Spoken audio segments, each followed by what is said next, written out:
Hello, Taylor Hemness here from 41 Action News with another episode of Faith in KC. I want to start this week by acknowledging something from last week. Last week's episode was with my first Muslim guest, Imam Dr. Abdel Hamid Al-Jazawi from the Islamic Center of Johnson County. We had a really wonderful conversation. Thanks again to him for his time. But there were some unkind comments about that particular episode last week on Facebook, and I just want to encourage you again to be kind when you're commenting on these. This is obviously a really personal thing for a lot of people, for most people that are people of faith, and a very passionate thing. And so whenever you do choose to comment, I welcome your comments and your thoughts and your emails, but please keep it as civil as possible. I'd really appreciate that moving forward. And I hope you're looking forward to this episode today. I definitely am. Today's episode is with Reverend Adam Hamilton. Reverend Hamilton is the lead pastor at the United Methodist Church of the Resurrection in Leawood and several other campuses here around Kansas City. It's a very large church congregation, one of the largest Methodist church congregations in the world, more than 20,000 people. And that's mind-blowing to me. I think I've talked about a little bit on this series that I'm from a small town. I grew up in a town in East Texas of about 1,200 people. And so my church growing up that I was a part of on a good Sunday had 85 people in it. Very small town church. And still is a small church when I go back and visit. So the idea of thousands of people gathered together is still, even after growing up and going to larger churches, pretty amazing to me. So I really wanted to talk to him about how the last year has impacted a church of that size and a congregation of that size, obviously, and just the idea of the megachurch, so to speak. But as you may be aware, Reverend Hamilton is also an accomplished author, written several books about faith. He's been invited to speak at things all over the world. So I really wanted to pick his brain about how people choose faith. As I mentioned, I grew up in church. From a very early age, I was going to church because my parents said that's what we're going to do. So the concept of choosing faith as an adult is not one that was mine. I know it is for a lot of people. I really wanted to pick his brain about why people choose to do so, and the adverse of that, why people choose to walk away. As you'll see in this conversation, Reverend Hamilton is a very intelligent person and has a pretty great wealth of experience to share with as he answers those questions. So I really appreciate him taking the time, and I hope you'll enjoy this episode. As always, you can reach out to me at taylor.hemness@kshb.com if you'd like to email. You can find me on social media, Instagram, Facebook, Twitter.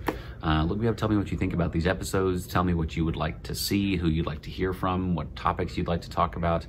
But I really want to encourage you to keep it as civil as possible. And remember that while a faith may not be yours, it is no less important to the person who it does belong to and who chooses to follow that faith. And this series, as I've stressed before, is not about suggesting any one faith over another, or suggesting that you become a member of a faith community if you are not.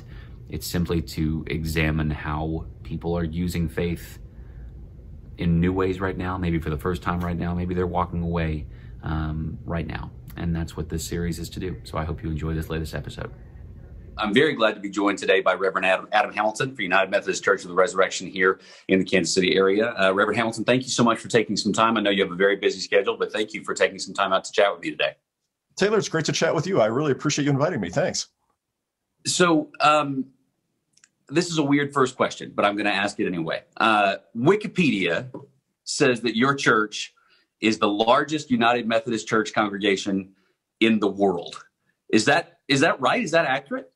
That is accurate. The United Methodists are in the United States and in probably, 20, 30 other countries, and we are the largest United Methodist Church by both membership and worship attendance. And we don't really think about it that much, but yeah, that is true. I know you do. You say you don't think about it that much, but what is that?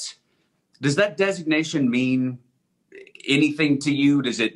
I mean, obviously, I know it's got to be a good feeling to have that many people part of your congregation. But what does that designation signify to you, if anything? I really don't think about it. What I think about is all the people who are part of the congregation, and that to me is really exciting. I guess it does. Here's what it means to me.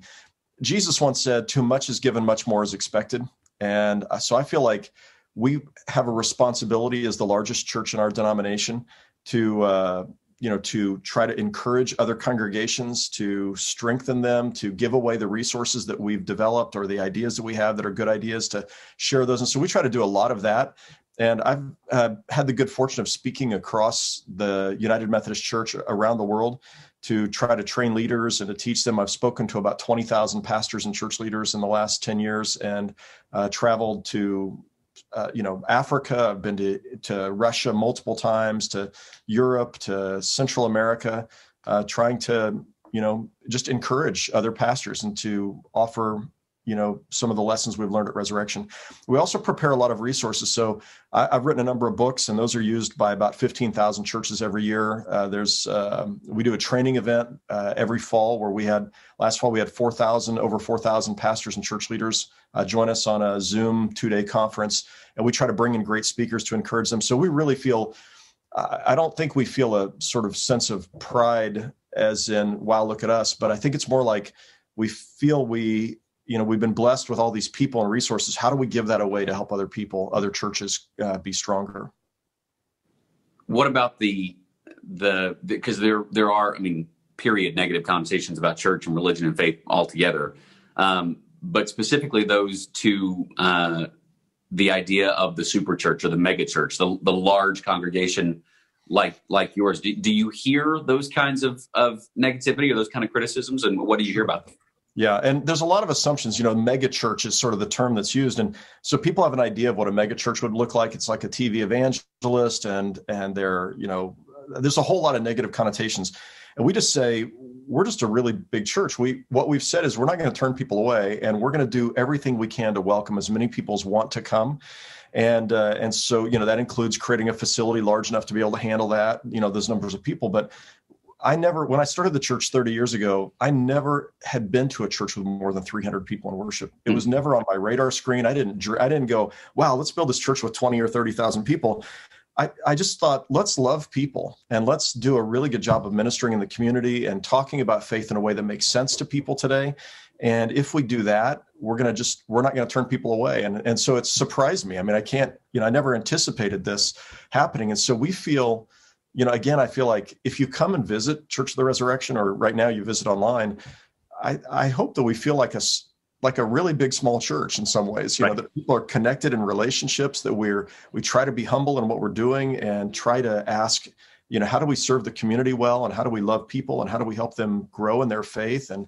And so a lot of times I get this a lot from people who worship with us, and they go, I was so surprised. I had this idea of what this church would be like because it's big, and, but instead it wasn't like that at all. It was like, this church genuinely cares about people and is trying to be what it means to be the church, to help people grow in their faith, to know, who is Jesus and what does it mean to follow God, and how do we live our lives in response to our faith. And so I think people are surprised when they finally come check us out. But it is easy to look at some big gargantuan church and just say, and here's one of the things I say to people: if you don't like a big church, you're going to hate heaven.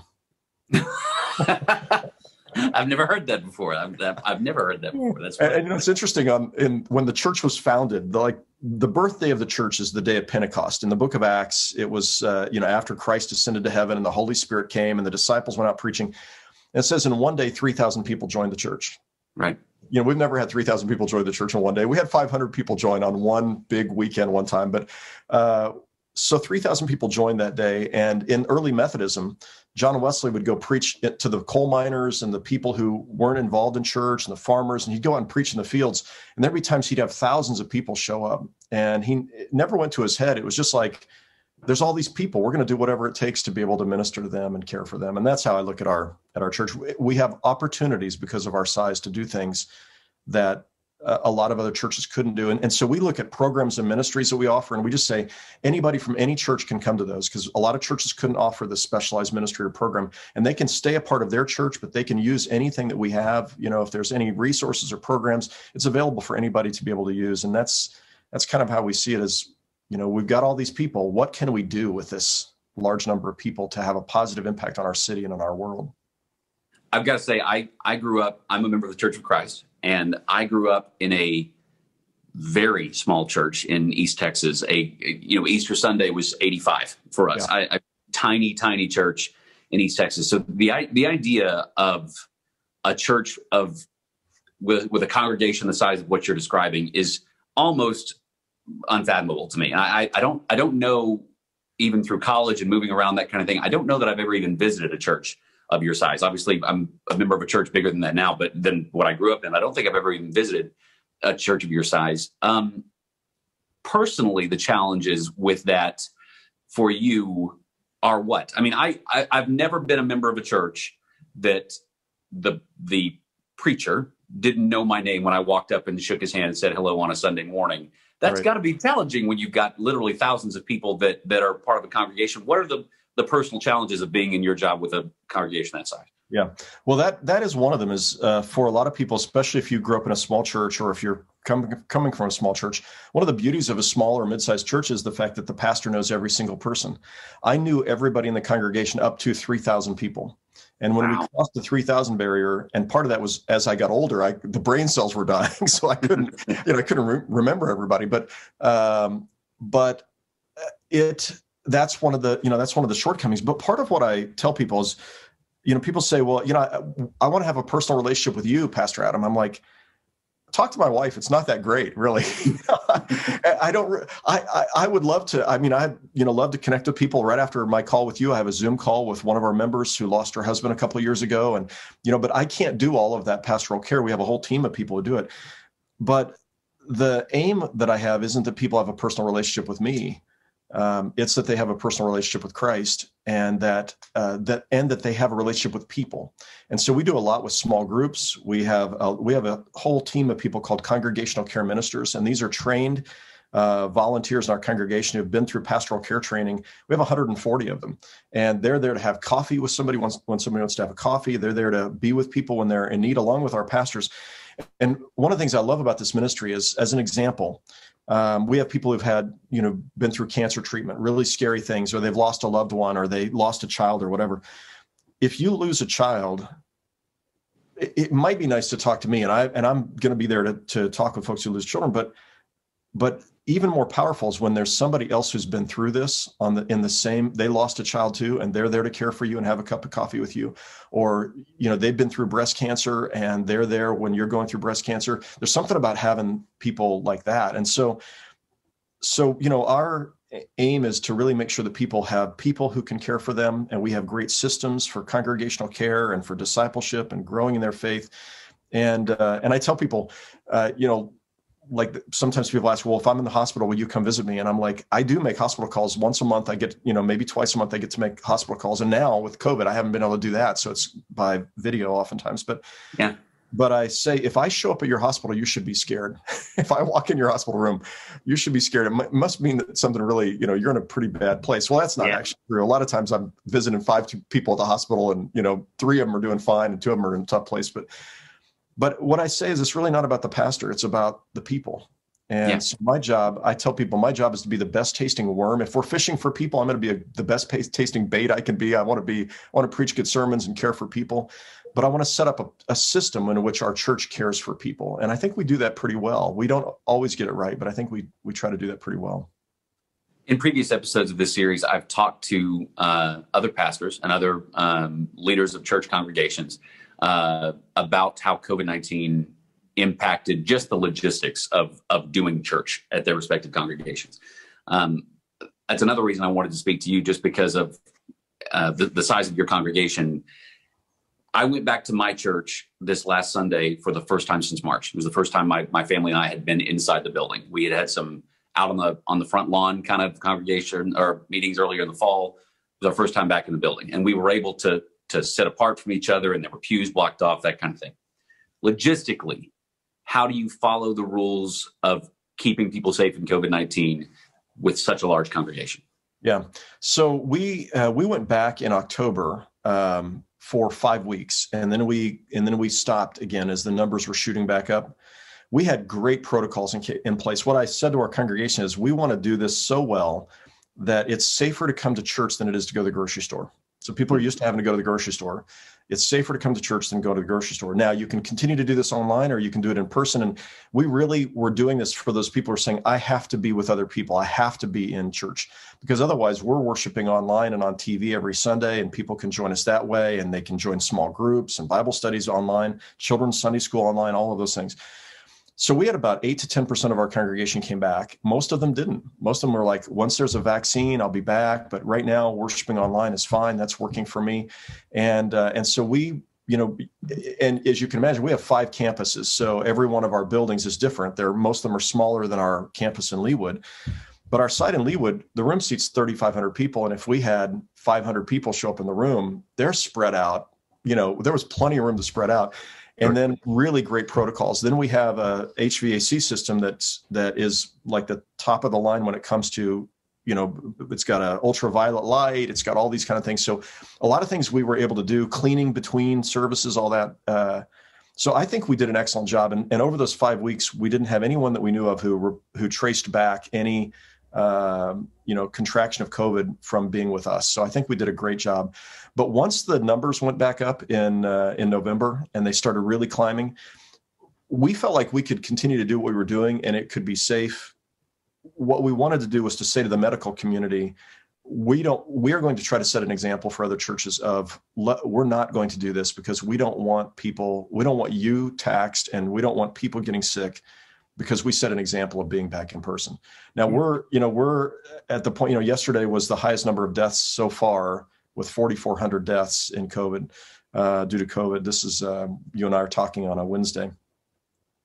And so we're still not back yet. We are talking about when we're coming back, and we will be, and we're looking at whether it starts with Lent, February 21st, or whether we wait until a little bit later during the season of Lent or right after Easter.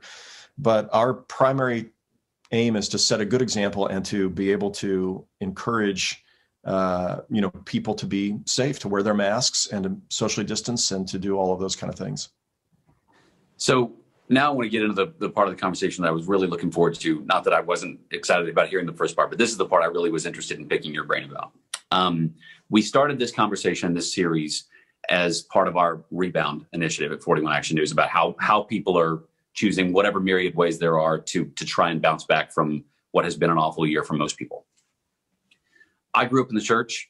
My dad was an elder in the church. The idea of coming to faith is foreign to me to a certain extent.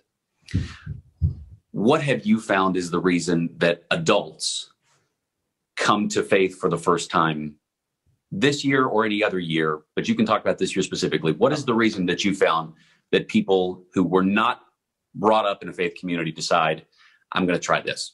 Yeah. Well, first of all, I want to say my family is from the Church of Christ as well. So my mom's side of the family is Church of Christ. My dad's side was Catholic, and we ended up meeting in the middle at a Methodist church. So, so I have a great appreciation for the Church of Christ. My great aunt and my grandmother's family were all in Blackwell, Oklahoma, at the Church of Christ there, and had wonderful experiences in that congregation.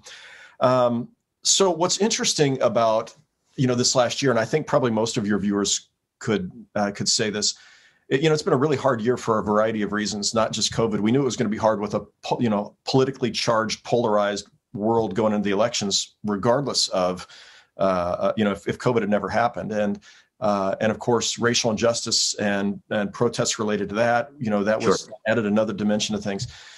But what I found was, what was surprising to me was how many good things came out of all of this. So as an example, Levon and I, when the office is closed, I officed here at the house. I'm in my basement here at the house, and we ate every meal together for the last, 11 months. We have never spent so much time together in our lives. And I wasn't traveling and speaking and doing other things. And it's like, we looked at each other and said, I really love you. I really, in the middle of this, I have come to have a deeper love for my wife than I ever had before. She and I both had COVID, and so Christmas got canceled for us. The kids couldn't come over. Our granddaughter couldn't come over. It was over the Christmas holiday, and I'm still trying to preach on video while I'm sick with COVID. And fortunately we had a pretty moderate case, but even then like we had this quiet Christmas we've never had in our whole 39 years of marriage. We never spent just the two of us in front of the fireplace. There was something beautiful about that. And a whole lot of other, ways in which as Americans, as humans, we took stock of our lives and what really mattered. And I think that happened when it came to church. So, we closed the church building down and we went only online. We've been online for a long time, 10 years, but we went only online. And in a time when people were afraid and they were looking for hope, people invited their friends, and our worship attendance tripled. We almost tripled our attendance during this year of people who were joining us online, and we went on TV. We never would have gone on TV, but this led us. There was an opportunity for us to be on for a few weeks, and we found all these new people in prisons who were joining us, writing us notes like, they couldn't join us online, but they're writing, and I never thought about that. And they're writing saying, "Wow, we've started worshiping with you. Thank you so much for being on TV." And so we decided to, continue our TV work, and we have seen, the opportunity to serve people with food, and we gave away 4 times more food, and this is a big thing for us. We have food drives, and in 2019, I think we gave away 60 tons of food or something. This year was 240 tons of food in neighborhood food events where we went out and took food to people who we knew were struggling because they work in restaurants and they weren't, their restaurants were closed or other things. And so I found our people were like, we want to do something. We want to help people. We want to do even more than we've been doing. And so what we found is a whole lot of people were looking for hope. They were looking for comfort and consolation and help, and they tuned into our services. And I've gotten hundreds of letters from people saying, I'd turned off church for a long time, and I've found hope coming to your worship services. Thank you. And we started this church in 1990. I was 25 when I came to start this church. And one of the passions was to try to reach thinking people who don't go to church. Like, our goal wasn't to try to get people to come to our church who go to other churches. It was, who are the people, half the population who's just, they go at Christmas, Easter, or maybe not at all. And I wanted to know, why don't they go? And, for a lot of those people, there are questions or roadblocks that trip them up when it comes to faith. And so when we started the church, our aim was to try to answer the kind of questions thinking people ask, or people have been tripped up by faith. We want to try to do church in a way that causes them to go, wow, I didn't know a church could be like that. Or, wow, you answered my questions about faith. So right now I'm in a series of sermons called A Thinking Person's Guide to Faith. And the first week we talked about science and religion. And a lot of the folks out there who don't go to church also think you can't embrace science and religion. So I interviewed 5 leading scientists, and 2 physicists and a couple microbiologists and a chemist. And, and I wanted people to see it's possible to be a deeply committed Christian, a person of faith, and to embrace science. And that these are not, but we do have to think about scripture a little differently in certain places when it comes to, 6 days of creation, 6,000 years ago. For most scientists, that's just not going to be, that doesn't make any sense. But you don't have to look at the Bible in that way, in that literalistic way. And so last week we talked about when Christians get it wrong, and how often Christians in their hypocrisy or in the things that they do turn people away from faith.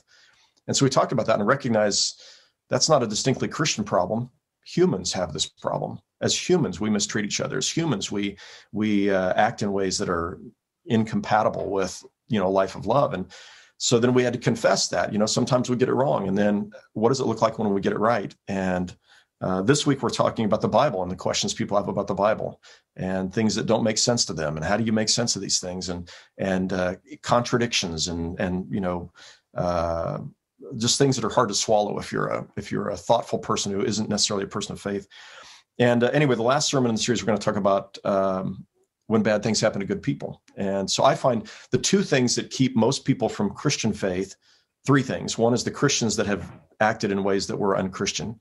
Right. A second is these questions about the Bible, and a third is the problem of suffering or evil. And so we try to address those things in a way that I think most people, thoughtful people who come say, and I mean, literally, I'd had thousands of people who have joined the church as a result of us talking about these things and saying, for the first time, Christian faith makes sense to me. And so we try to speak to people's head, and we try to speak to their heart. And then finally, we call them to action to serve God with their hands. And that's a sort of our basic approach we've taken to faith over 30 years. And I found this year, more than ever, more than any other year, we've had people tuning in and saying, I think I need God in my life. I think I need something bigger than myself to live for. And so it's been really pretty cool, pretty exciting. And I think probably a lot of churches have seen that.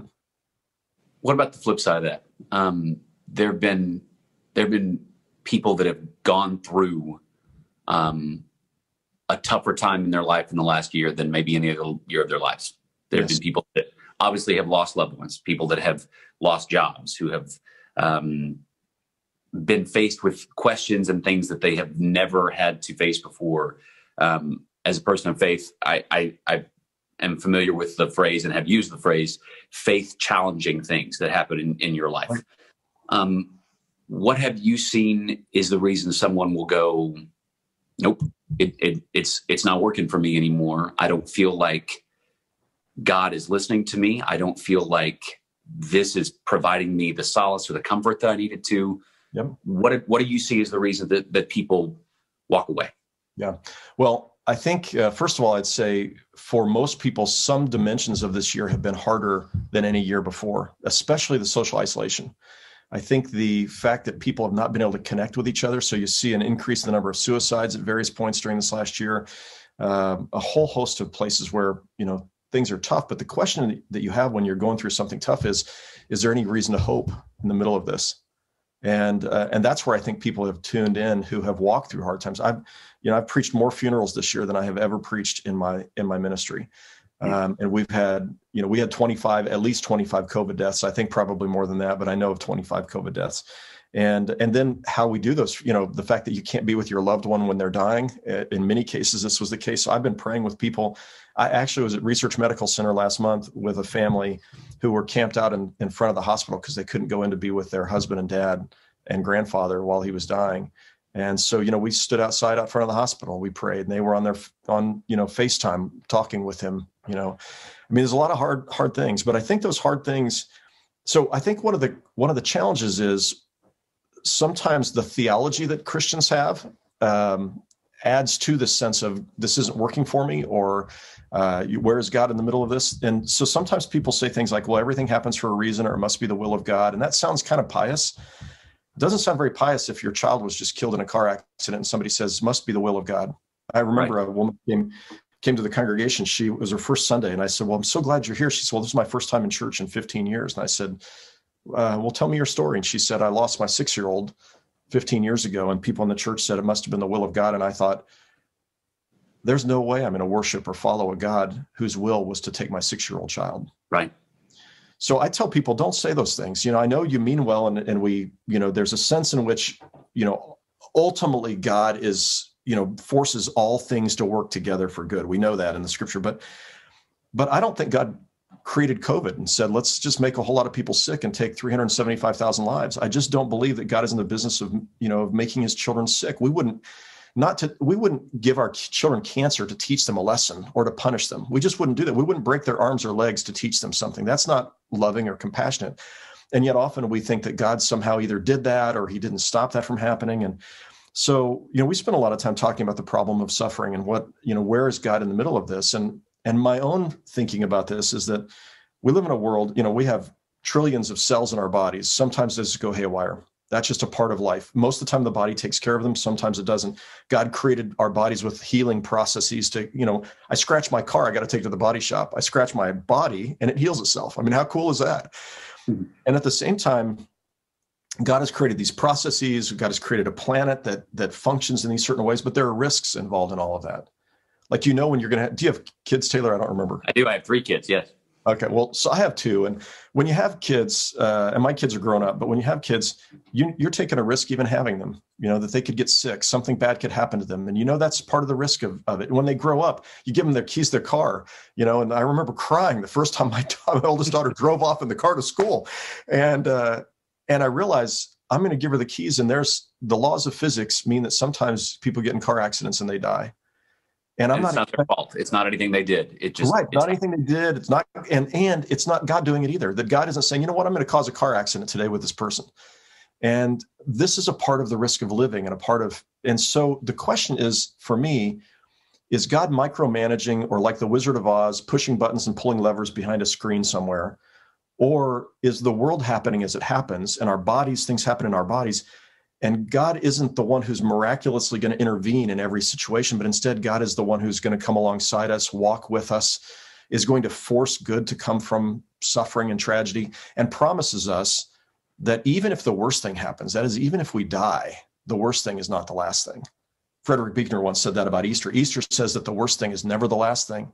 And in Jesus' resurrection, Christians believe that God said that death is not the end, and evil and hate and cruelty and inhumanity never get to have the final word. And that to me is what my faith brings to me, is a sense that no matter what happens, I still belong to God, that I am loved by God, that if I die, I'm going to be with God.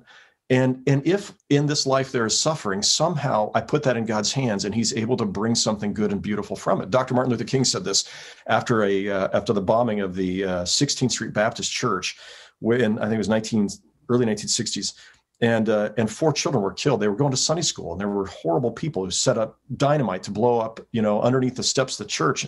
Yeah. And when he's preaching the funeral for 3 of those little girls, he says, God has a way of wringing good from suffering and tragedy, of forcing good from it. In that case, that event reverberated around the world, and it led to some of the civil rights changes that happened in our country as a result of that. It wasn't that God wanted those girls to die. This is part of what happened because somebody evil did something bad, but God forces good from that. And I don't know about you, Taylor, but in my life, I look back on the most tragic and the painful things in my life, and in every case, all of those somehow made me the person I am today. And I wouldn't be pastoring Church of the Resurrection were it not for the death of 2 of my best friends when I was, my first year of college. I mean, there's just so many things and so I look at that and say, God doesn't will that. He doesn't want horrible things to happen. We live in a world where sometimes they do. And God's way isn't to miraculously, supernaturally intervene. It is to work through people most of the time. Sometimes miracles happen, but it is largely working through doctors and medical researchers and reporters who report stories, that move people to take action. And so, I look at suffering a bit differently to say, I think it points towards why we need God. And I think it points towards the fact that, what I love Psalm 23, yea, though I walk through the valley of the shadow of death. It doesn't say I won't walk through the valley of the shadow of death because you're my shepherd. I'm going to walk through that valley. Or, in Isaiah, there's this place where God says, when you walk through the floodwaters, I will be with you. Yeah. Like he doesn't say you're not going to walk through the floodwaters. In fact, the entire Bible, if you look at it, is largely the story. Well, it's largely the story of either people doing things they shouldn't do and creating a mess and God cleaning it up, or it's the story of people who are suffering or experiencing adversity and God's redemptive work through that. So at the center of the Christian faith is God who walks among us. And at the age of 33, he's tortured to death on a cross.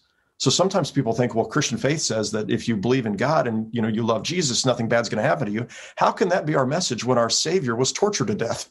Right. But the resurrection is the rest of that story that says God takes the pain and redeems it. And then the pain and the death and the torture never has the final word. So for me, I just feel like, our faith leads us to say, look, God cares and you are loved, and there are people that God will bring along your path, and there's redemption in the sadness, the suffering, and the pain never gets to have the final word. And I feel that with every single family I've ministered with, every situation that I've been in that's hard and difficult. And that's why I think we're people of hope. In fact, Zechariah says that he calls the Israelites prisoners of hope. I think we're prisoners of hope. I just love that idea. I had never thought of or asked anyone this question, and I don't know what that says about me as a person of faith, honestly. But as you were talking, what I thought about was, does faith boil down to, and I'm talking about Christianity, whatever faith you want to talk about, does having faith boil down to being able to have a comfort level of what you believe to be the higher power and their role in your life? Is that what faith boils down to? I mean, is it about being able to say, this is what in my case, God, this is what I believe God's role in my life to be, and I'm comfortable with that, whether it be a hands-on God, a hands-off. Is that what faith boils down to? Well, there's a different senses in which we can use faith. So I can have faith in somebody. I can have faith in a political system. faith is a trust, and I think it's generally a trust in the goodness of whatever we're having faith in. I have faith in you. You know, it means I trust that you're a good person. You're trying to do the right thing. So the question is, what's the object of our faith? And does the object of our faith merit our faith? Like, I can have faith in somebody who's not a good person, and they're not going to do the right thing, even if I have faith in them. And so when it comes to faith in that ultimate sense, like a capital F faith, I think it is trusting. And so I'll speak specifically about Christian faith. I think it is trusting that there is a God who created all this. You know, when I look at the world around me and I see its beauty, I don't think it was just an accident. I think that there is one who is the artist and the designer and the physicist and the biochemist and the geneticist who designed this. And so I look at that and I think, okay, I have faith that there is one who is behind all of this. Then I want to know more about that God that I believe in. And there I look to the scriptures, and as a Christian, I look to Jesus to see what is God like. And so I have faith in the God who is seen in Jesus. And then that faith is a trust. So I tell people, my daughter and now my granddaughters, my daughter's now my granddaughter, we play this game when they were growing up called Flying Squirrel. And so they would go up I'd get home from work, they'd go up 4 steps up the steps. And they'd say, Pop, Daddy, flying squirrel. Now Stella says, Papa, flying squirrel. So they'd go up 4 steps, and they'd leap head first like a squirrel right off the steps, and I would catch them. You probably have done this with your kids. And then they would go up to the 5th step, and then the 6th step. And what was interesting about that is, you know, we had a hard ceramic tile floor. If they had fallen, they would have gotten hurt. Yeah. They leapt head first with giggles and joy, you know, glee as they leaped, because they knew 2 things. They knew that their dad was strong enough to catch them, and he loved them so much he wouldn't intentionally drop them. And I think that's how I picture faith is, if I'm with somebody who's dying, you know, that to trust that God actually knows you by name, and he's there and he loves you, and he's going to walk with you through this. And on the other side, you're going to be in a place where there's no more sorrow or suffering or tears. Or when you're walking through hard times, and just to trust that somehow I can't see it. I got to do my part. Like, you lose your job, you can't just pray and sit around and wait for God to give you another job, right? Yeah. You get to work.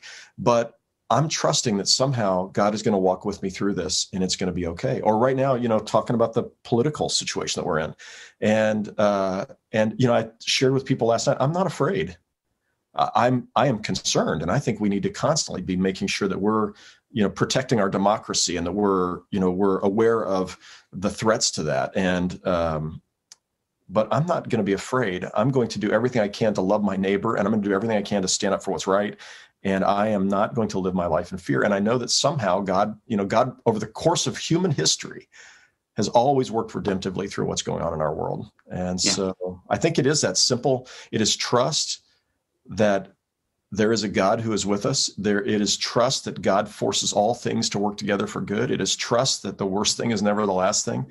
And all of those things, that simple trust. And that trust is enhanced when I pray, when I sing, when I worship, when I read scripture. In all of those ways, when I talk about my faith with other people, in all those ways, I find my faith is deepened, my trust in God grows, and I'm less afraid than I would be otherwise. And you know this as a person of faith. You know, over and over again in the Bible, I wrote a book a couple of years ago called Unafraid, and over in the Bible, at least 100 times, some people say 365 times, I can't find that, but 100 times, the scripture tells us not to be afraid. And when it says, don't be afraid, why not be afraid? Because I'm with you, God says. Don't be afraid, I'm with you. And I wake up in the morning, I get on my knees, and I trust that he's with me, and I talk to him. Before I go to bed at night, the same, multiple times throughout the day, knowing that God is with me, and my task is to pay attention. God, where do you need me? What do you want me to do? How can I offer the word of encouragement or care or love to somebody else? And I think that's what we all do. And when we do that, we become instruments of God's peace for other people. And we help people, and we care for people, and we encourage them. And so that's, I think, the life of faith.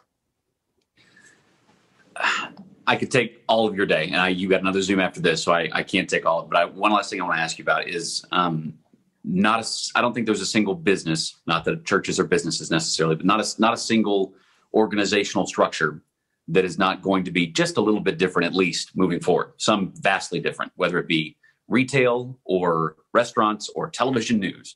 We're all going to be a little bit different in the future because of the last 10 months. churches are obviously going to be different too, and what they're able to do and how they're able to do it. And I've talked to other pastors on this series about what churches can learn about how better to serve their congregants moving forward. I'd love for you to address that if you want to, but I also, before you answer, I also want to ask you about not just the logistics of church, but the implementing of faith in a community that you think you can learn from what this last year has been like moving forward. Yeah, those are great questions. I think there's no business and no organization that's going to be untouched by what happened this last year. I mean, going forward, if we're not learning from this and we're not adapting, we're going to die. And this is one of the principles that I teach in leadership is change, innovate, improve, or die. And we've just gone through a massive change that sped up the process of change by 10 years and 10 months, right? I mean, the things that we might have been doing, had to do 10 years from now, we had to do now. And I don't think we're going back. So, we have, I'm going to give you a couple examples. We have online, worship. And when we come back, I think it's going to take 2 years, if ever, that we get the same number of people back in person that we had before. I think many people have said, I really, there are going to be many times I'm going to be worshiping online because I can, and I'm busy, or I've got something else going on, and I can decry that. I can say that's not good, but I think that's going to be the new reality for a lot of people. A lot of people will be doing things online. We have Bible studies now where there are people from one of our Bible studies. We have 20 people in the small Bible study from, I think, 10 different states. And they've developed friendships. They're in Zoom calls having 2-hour Bible study together, and they become friends. Like, I don't ever want to stop doing that. I think that's the coolest thing. People are connecting and being able to, grow together in that way. Serving, looking at serving opportunities where people across the country can serve together in some way in their local community, but we're going to create the model for it and be able to share that with other people. I think, so right now we have small groups. We have support groups that are going on, and we purchased some technology. I think it's called the OWL, in which this piece of technology sits in the middle of the room and it turns to whoever's speaking at a given time.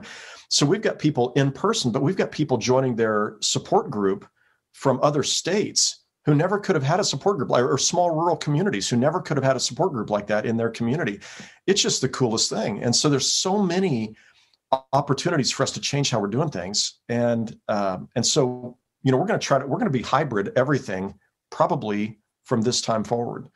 Because there are going to be a whole lot of people are going to join us online that can't join us in person. So, I think there's just huge numbers, and, making hospital calls or having committee meetings. I hope we never go back to having committee meetings where everybody has to show up at our Leawood campus, because we have people who live in North Kansas City and Lawrence who go to our church. So why not just do Zoom meetings forever on committees? I mean, I hate the thought of traveling to another state to go to a meeting when I can have a Zoom call from my basement. That's just the way it's going to be going forward. And so a lot of really awesome changes. I was asked to preach at the National Cathedral in Washington, D.C. a month ago.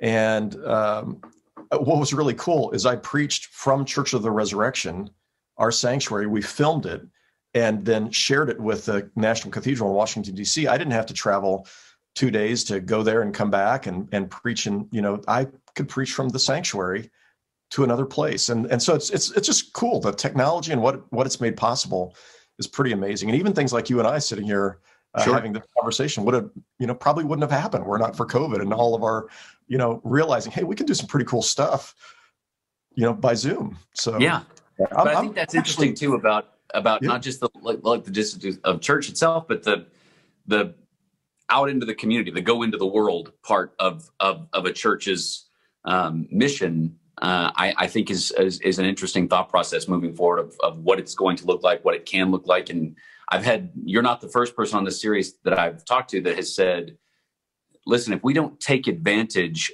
of the new way that people are used to interacting with one another to go out to people, we're doing something wrong. That's right. Last night, Tuesday nights, I have a Vesper service. It's on Facebook Live. I've never used Facebook Live in my life before this happened. So I do this thing, where I'm offering 30 minutes of just encouragement. And, right now we're studying the 10 Commandments. I had a new book come out on the 10 Commandments a couple of weeks ago. And so I'm taking each of the commandments, we're kind of unpacking them on Tuesday nights. But it's the coolest thing. We had like 960 people 960 streams. That was probably 1,000, I don't know, 1,100 people or something from across the country, 7:30 at night or 8:30 if they're on the East Coast, or 5:30 on the West Coast. And they're typing in, comments to each other on the screen, and they're praying for each other. I mean, somebody said, I have this prayer concern. I'm, busy talking, and they're busy, I'm praying for you right now, kind of stuff. And it's like, how cool is that? All of these people connected together, and people, again, some of them hadn't gone to church anywhere, but their friends said, hey, why don't you join this pastor from Kansas City on Tuesday nights for 30 minutes of, encouragement. And I feel really excited about the future. And I feel hopeful, about how we'll use technology, how we'll do ministry in new and different ways in the future. I also think it's going to be hard for a lot of folks who can't adapt. There's a lot of churches who have been unable to use the technology or to be able to hold it together. Now, some of those churches are small enough; they're meeting, every Sunday right now, and they're doing they've gone back to doing what they've always been doing, and that's great because they can. But I think, you're either learning how to embrace the technology or you're not going to make it. And I think that's true in every industry. Your news industry is another one of those where, in journalism, there's so many radical changes that have happened. But I'm finding I'm paying for newspapers online that I never paid for before. I never would have even thought of subscribing because I can and I value what they're doing, but they created new ways of distributing the news. And same thing with TV and, what you all are doing. Half the time I'm watching online versus watching on the tube, because I can watch anywhere I'm at, so it's pretty cool to see you guys doing what you do, and I can do it, in different times and places. So anyway, I value, these changes. It's pretty cool. Last thing I'm going to ask you, obviously this is going to be on our Facebook page where lots of people are able to see it. If someone hears this conversation and says, you know what, I would like to go maybe try this church. I've stepped away, or I want to try a faith community for the first time. What's the first step if someone wants to come and be part of the church there? So cor.org is our website, core.org for Church of Resurrection, core.org. And on the weekends, Saturday night at 5 o'clock, Sunday morning, 7:30, 9:15, 11 o'clock, Sunday night at 5, we're broadcasting. And so people can join us anytime for that and worship with us in that way. But they can also check out sermons at our website at core.org. They can look at past worship services. They can see other resources we have. We also have 5 campuses throughout Kansas City, and we are doing a few things at those campuses right now, but come spring, we'll be reopening. And so we've got one in downtown Kansas City at 18th and Grand, 16th and Grand, right across from the Kansas City Star Building. We have one at K7 and K10, roughly K7 and K10 in Olathe. We've got one in Blue Springs at Adams Dairy Parkway and I-70. We've got one at 95th and Antioch, Resurrection Overland Park. And then our largest campus, the original campus, is at 137th and Knoll. I'm also on Facebook, Pastor Adam Hamilton, and I post stuff almost every day. And the live Vespers on Tuesday nights, Pastor Adam Hamilton, and I'm at Rev Adam Hamilton on Twitter. And so I try to post something there every day as well. I posted on Facebook just a little bit ago before I joined you. My granddaughter spent the night last night. She brought me breakfast in bed, and I posted a picture of what she brought me for breakfast in bed. But usually I'm, with what's going on in DC, I've been posting things there too. And then Facebook gives you a lot of opportunity for people to have conversations. And so anyway, that's a little of how you can reach out. I also, I've written some books. There's a little book that I might mention. I wrote a number of years ago called Why? Making Sense of God's Will. And I know this is the number one question people have is, how do I make sense of suffering? And I wrote this little book to be read in about 45 minutes. And people, that's on Amazon and other places. It has helped a lot of people be able to make sense of, and why do my prayers go unanswered, and how do we make sense of these things? And so that may be something some of your folks would be interested in. And also I mentioned this book, Words of Life, Jesus and the Promise of the 10 Commandments today. This is a copy of it.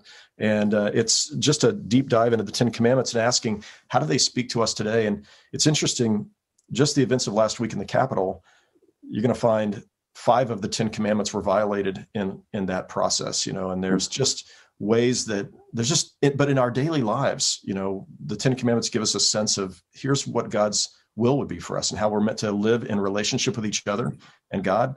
And most people used to know the 10 Commandments, and now today, most people don't remember them. I did a pop quiz with people the other day and on my Vespers, and most people could get 5 out of 10, and they didn't know the order and really didn't understand completely what they meant. Jesus kind of expands them. And so anyway, if anybody's interested, join me on Facebook Live or check out the books too. Well, now you have me running through my head. How many could I get out of the 10? I'm a little bit worried about that now after that. So Pastor Hamilton from United Methodist Church of the Resurrection, thank you so much for your time. I really appreciate your time today. Thank you. Taylor, it was great to be with you. Thank you so much for having me on.